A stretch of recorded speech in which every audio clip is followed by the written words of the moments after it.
They prevent Air Force from getting their first ever win here in Laramie. Let's just start off here with saying defense, defense, defense. We now conclude the Wyoming Cowboys' first football game, a 10-0 victory. It's the first shutout victory for the Cowboys since 2017. It was really the first inning, Michael Lorenzen letting up 7 runs in that opening inning for the Rockies, that home opener.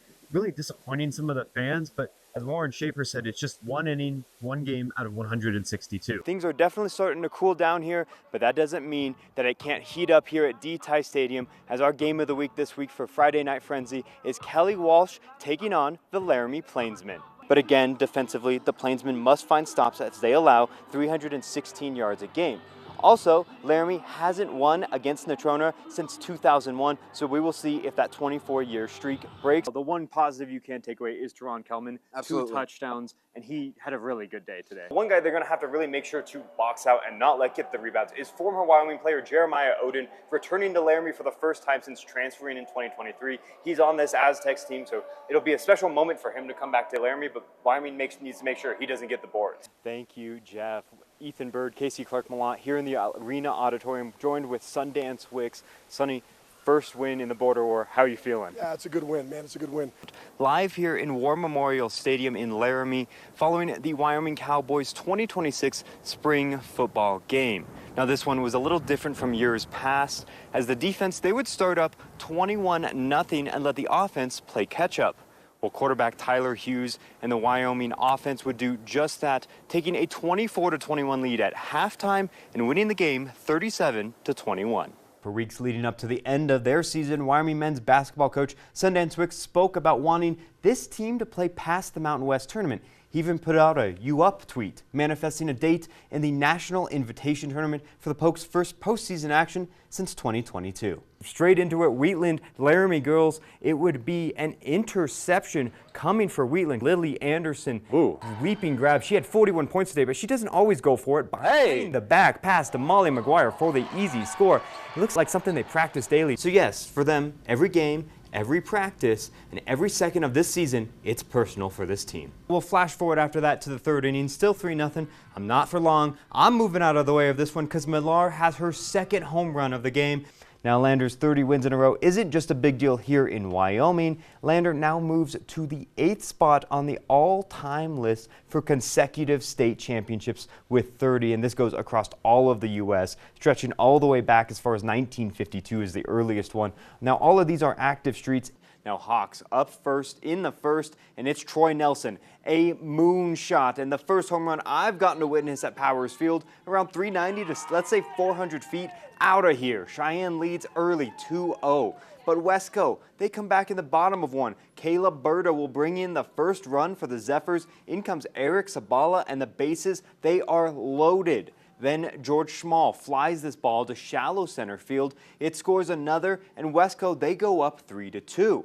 Now up comes Damian Rector, who sends this one to deep left field down that line, and in comes plenty of scores. A 2 RBI double for Rector and his lettuce of hair. Scottsbluff up 6-2, and by the end of one, it becomes 8-2. Hello, everyone, and welcome to Wyoming News Now Sports. I am Kaycee Clark-Mellott, here live in Coors Field for the series finale of the Texas Rangers and Colorado Rockies. Now, the Rangers, they take this one 5-4, but before we get into this game, we've got to talk about one specific Ranger, Brandon Nimmo, the highest drafted player from the state of Wyoming ever.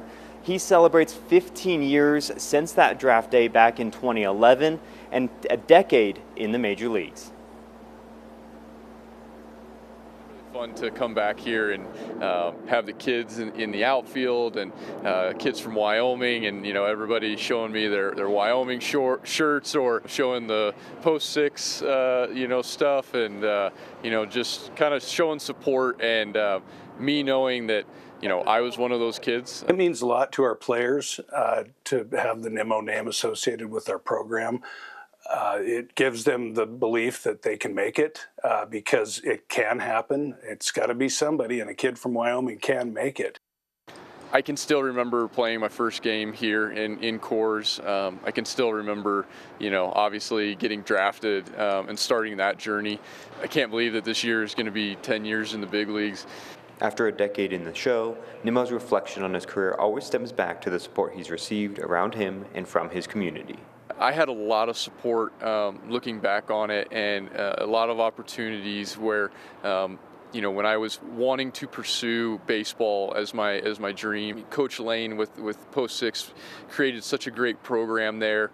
During his time with Post 6, Coach Tag Lane took him to Team USA tryouts, which led to an invite to the Under Armour All-American game at Wrigley Field, where he won co-MVP, helping lead to being drafted 13th overall in the 2011 draft. I think it was the way he grew up and the work ethic that was instilled, by his family, and the way he worked to make it in Post 6. He's continued that on today. I think I'm here because of where I grew up. But for Nimmo, he just wants to be an inspiration. I want to be a light for those kids who want to dream about, whether it's becoming a professional football player, whether it's becoming a professional baseball player, professional basketball player. It doesn't matter. Just because you're from Wyoming, it doesn't mean you can't make it. If you put your mind to it, and if you believe in yourself and you're willing to work hard, these things can happen. After Wyoming football head coach Jay Sawvell donated $125,000 of his own money to bring players and keep coaches here in Laramie, Wyoming and the Cowboy Joe Club have launched the Step Forward campaign, an aggressive effort to bring $500,000 to Cowboy football. When he offered to take a deduction in pay of $125,000, I thought it's time we figure out how we can leverage that and get a little bit grassroots support and get people to kick in. We know who we are at Wyoming. We are not Texas. We are not Ohio State. We are not sharing millions and millions of dollars with these student athletes. But something as small as $5,000 could keep somebody here, could keep somebody happy, or adds to our pool. Every dollar is important. The Step Forward campaign aims to fundraise money for revenue-sharing efforts with Wyoming football. In the new landscape of college athletics, players can be paid through name, image, and likeness, or NIL, and revenue sharing. Now, NIL allows student athletes to be paid for their appearances with endorsements or advertisements, while revenue sharing is similar, but institutions utilizing student athlete name, image, likeness to promote their teams, their departments, Cowboy Joe Club, events, outreach opportunities, things like that. So the revenue share piece kind of encompasses NIL, but it allows us as an institution to use student athletes to promote the University of Wyoming athletic department and teams.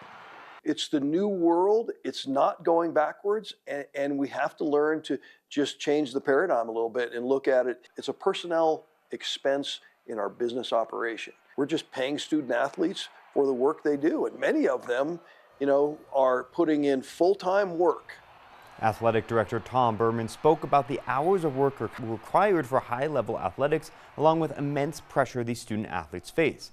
For the Step Forward campaign, the goal of $500K is also well within reach. We're somewhere in the neighborhood of about $325,000. We need to put ourselves at the front of the Mountain West. It's not an option. The world of, offering somebody a genuine experience with a scholarship, those days are gone. Now everything is tagged to some type of what can we do on top of that. Next year, we'll probably be, if all things go well, we'll be revenue sharing with all of our sports just north of $3 million, which is a significant upgrade for where we've been. If UW does hit $3 million for revenue sharing, around 70 to 73% of that will go to football. That equates to about $2.1 million, while Berman said other programs in the New Look Mountain West are spending $5 to $6 million on football.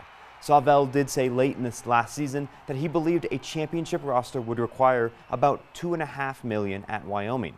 Now from there, the money trickles down to men's basketball, women's hoops, volleyball, wrestling, and the revenue-producing sports deemed by UW. Reporting from Laramie, because local matters, I'm Kaycee Clark-Mellott, Wyoming News Now Sports. We start by going back 50 years to 1975, and while times have changed so much since then, Central High School was just introduced to Coach Craig Prine. Okay, go. Go. Go. I just go year by year, and I'm still having a great time. I'm working with the best kids in the school. Craig Prine celebrates 50 years coaching at Central High School. Through coaching track and field and volleyball, his half-century of work has impacted thousands of student athletes. I felt like Coach Prine had coached forever when I ran, and that was almost 20 years ago. And so it just really shows his resilience. And I think he is such a staple to Central Athletics. And they're so blessed to have had him as long as they have. Brian, to me, he's so special. Like, he helps me so much. And it's just like the one-on-one kind of conversations that mean a lot to me. And he just cares so deeply about us that it makes sense that he's been here for so long. Prine served as the girls' head coach for both indoor and outdoor track from 1991 to 2006, tallying 15 state championships and 8 times runner-up in that time. Good turnout. Keep that knee high on your turnout. But what has stood out to many of his athletes is his commitment to all of them.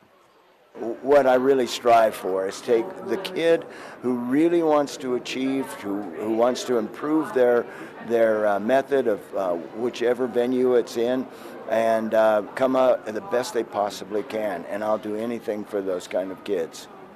He saw success in every single athlete out there, and he made you feel it.